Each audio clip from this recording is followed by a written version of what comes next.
Hi everyone, welcome back to my channel. ಇವತ್ತು ನಾನು ನಾಟಿ ಕೋಳಿ ಸಾಂಬಾರು ಮಾಡ್ತಾಯಿದ್ದೀನಿ.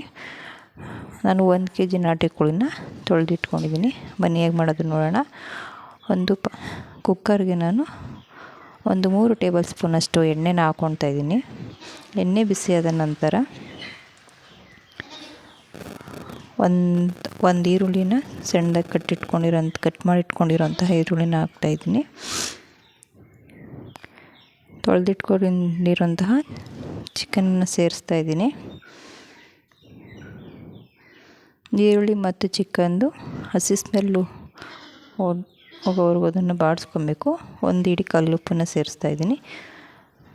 ಸ್ವಲ್ಪ 1 ಟೇಬಲ್ ಸ್ಪೂನಷ್ಟು ಅರಿಶಿಣ ಪುಡಿನ ಸೇರಿಸ್ಕೊಂಡು ನೀಟಾಗಿ ಅದನ್ನು ಬಾಡಿಸ್ಕೊಳ್ತಾ ಇದ್ದೀನಿ.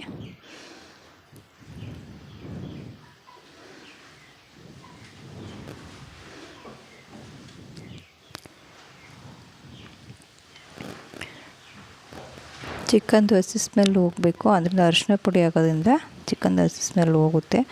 ನೋಡಿ, ಚೆನ್ನಾಗಿ ಕುದಿ ಬರ್ತಾಯಿದೆ. ನಾವು ನಾಟಿ ಕೋಳಿ ತುಂಬ ರಫ್ ಇರೋದ್ರಿಂದ ನಾನು ಒಂದು 5 ವಿಷಲ್ ಅದನ್ನು ಕೂಗಿಸ್ಕೊತಾ ಇದ್ದೀನಿ. ತುಂಬ ರಫ್ರಿಂದ ಅದು ಬೇಯೋದಕ್ಕೆ ಸ್ವಲ್ಪ ಟೈಮ್ ತೊಗೊಳುತ್ತೆ. ಒಂದು 5 ವಿಷಲ್ ಕೂಗಿಸ್ಕೊಬೇಕು. ಲಿಡ್ ಕ್ಲೋಸ್ ಮಾಡ್ತಾಯಿದ್ದೀನಿ ನಾನು. 5 ವಿಷಲ್ ಕೂಗಿಸ್ಕೊಂಡ್ರೆ ಸ್ಮೂತಾಗಿ ಅದು ನಾಟಿ ಕೋಳಿ ಬೆಂದಿರುತ್ತೆ. ಬಾಯ್ಲರ್ ಕೋಳಿ ಆದರೆ ಬೇಗ ಬೇಯುತ್ತೆ, ನಾಟಿ ಕೋಳಿ ಬೇಗ ಬೇಯೋದಿಲ್ಲ. ಅದಕ್ಕೆ ಒಂದು 5 ವಿಷಲ್ ನಾನು ಕೂಗಿಸ್ಕೊತೀನಿ.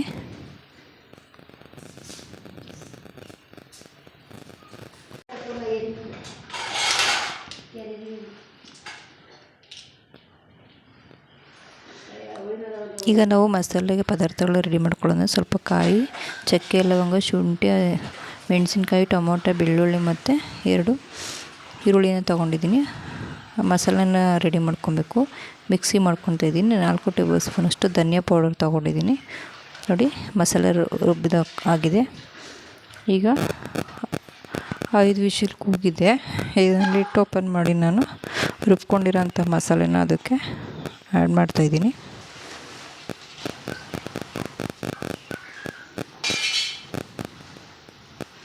ನೋಡಿ, ನೀಟಾಗಿ ಅದನ್ನು ಬಾಡಿಸ್ಕೊಬೇಕು. ಮಸಾಲೆದು ಕನ್ಸಿಸ್ಟೆನ್ಸಿ ಲೆವೆಲ್ ಕರೆಕ್ಟಾಗಿ ಬರಬೇಕು. ಅಷ್ಟೊತ್ತವರೆಗೂ ನಾವು ಅದನ್ನು ಬೇಯಿಸ್ಕೊಬೇಕು. ಎಷ್ಟು ಬೇಕೋ ನೀರು ಅಷ್ಟನ್ನು ಹಾಕ್ಕೊಬೇಕು. ನೋಡಿ, ಒಳ್ಳೆ ಕುದಿ ಬರ್ತಾಯಿದೆ. ಸಾಂಬಾರು ತುಂಬ ಟೇಸ್ಟಿಯಾಗಿರುತ್ತೆ. ನಾಟಿ ಕೋಳಿ ಸಾಂಬಾರು ತುಂಬ ಅಷ್ಟೇ ಸಿಂಪಲ್ಲಾದ ರೆಸಿಪಿ ಅಂತಲೇ ಹೇಳ್ಬೋದು. ಸೂಪರಾಗಿರುತ್ತೆ ಸಾಂಬಾರು. ಬಾಯ್ಲರ್ ಕೋಳಿಗಿಂತ ಸಾಂಬಾರು ತುಂಬ ಚೆನ್ನಾಗಿರುತ್ತೆ. ಎಷ್ಟು ಬೇಯುತ್ತೋ ಅಷ್ಟು ಸಾಂಬಾರು ಲೆವೆಲ್ ಚೆನ್ನಾಗಿರುತ್ತೆ. ಜಾಸ್ತಿ ತೆಳು ಮಾಡಿಕೊಂಡ್ರೆ ಅಷ್ಟು ಟೇಸ್ಟ್ ಇರಲ್ಲ. ಅದಕ್ಕೆ ನಾನು ಸ್ವಲ್ಪ ನೀರು ಹಾಕ್ಕೊಂಡು ಸ್ವಲ್ಪ ಗಟ್ಟಿಯಾಗಿ ಮಾಡ್ಕೊತಾ ಇದ್ದೀನಿ. ಇದು ನೀಟಾಗಿ ಅದನ್ನು ಬೇಯೋದಕ್ಕೆ ಬಿಡ್ತೀನಿ. ಇವಾಗ ಒಂದು 2 ನಿಮಿಷ ಬೇಯ್ದರೆ ಸಾಕಾಗುತ್ತೆ.